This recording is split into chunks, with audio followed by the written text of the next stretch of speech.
This is a small documentary slash biography on a young man from Plaquemines, Louisiana by the name of Mike Boudreaux.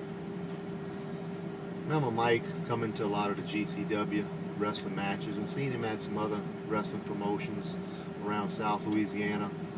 Always sitting in the front row or nearabouts with one of his buddies, Robert Grief.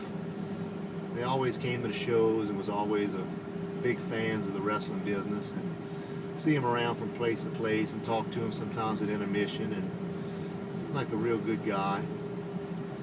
And then one day I got a phone call. He was wanting to actually become a wrestler.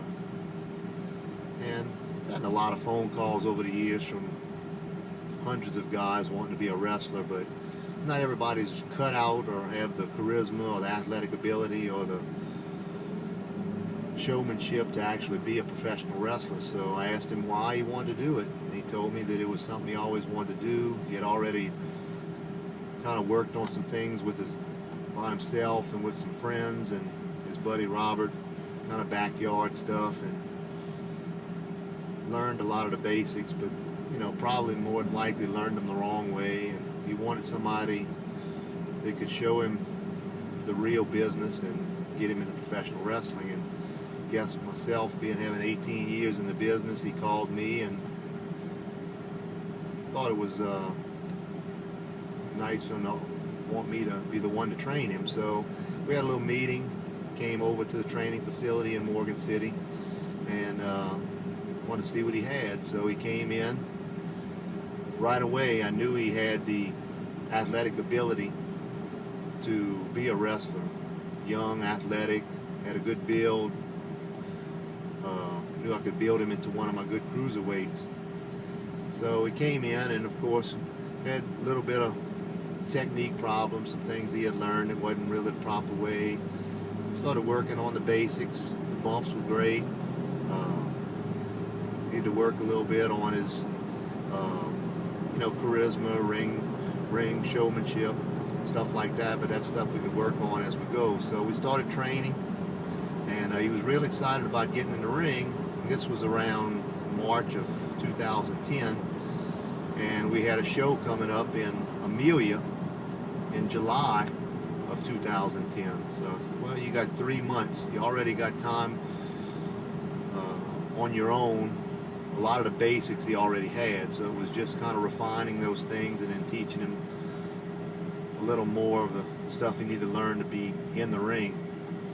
So I said, well, you need to come every week. We're going to work on it, see where we go. And as things progressed, got better and better and better, and we planned for his first match to be July of 2010. And his first match was going to be against his own friend, his training partner, Robert Grief. So a couple weeks before the show, we started talking about, well, what you want to do, what you want to call yourself. You got any ideas? And his buddy Robert already knew he wanted to be called the Grizz. So we had him down on what he wanted to do, but Mike was just unsure, didn't know what he wanted to do. So we talked about it, and came up with a good idea, something charismatic, something the crowd could get into. Talked about calling yourself the Wow Thing. He's like, Wow Thing? He said, well, why would I do something like that? He said, well, the song plays. You heard the song Wow Thing, how it really gets the crowd into it. They start chanting his name. And he said, that would be a pretty good little deal for you to try. Just try and see how it works. And he's like, I really don't think that's going to work. I'd rather go with something else. And I'm like, well, trust me. Got a lot of time in the business. I've seen a lot of people come and go, seen a lot of gimmick names, but let's try a Wow Thing. If you come onto the ring and the crowd starts chanting your name and they can get involved in it with you and be a part of your entrance, that's what you want. Something to get the crowd involved. So the match showed up July 2nd, 2010. So I introduced him, coming out as my protege, coming out to the ring. The crowd got right behind him. The music hit, chanting his name. probably the second biggest pop that probably I've seen in the Morgan City, Amelia area, other than myself and Psycho as hometown boys. And I don't know if it was just because he was our protege or what, but it worked. He came out to the ring, that music hit, and the crowd started chanting, "Wild Thing, Wild Thing, Wild Thing." Came out and wrestled his own buddy, the Grizz, in his first match. And of course, we had a lot of things planned for him, and the match went without a hitch. Everything went perfect. Crowd loved him as much as they hated his partner Grizz.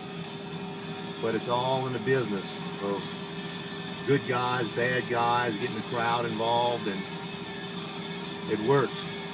And that's been about 2 years now, 2.5 years he's been in the business, and since then he's went on to win the GCW tag titles with his partner at the time, Grizz, and then is now currently the GCW Cruiserweight champion.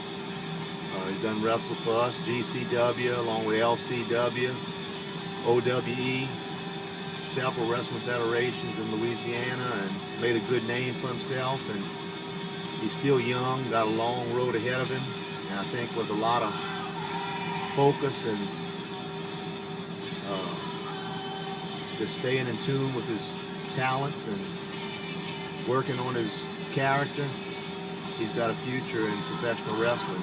And I feel proud to say that he's one of my students, one of my better students that I've trained over the years, and the gimmick of Wild Thing has definitely proved that it was a hit. And all I want to say is, I told you so. So, Wild Thing, keep up the good work, and we'll see you in the ring soon, my boy.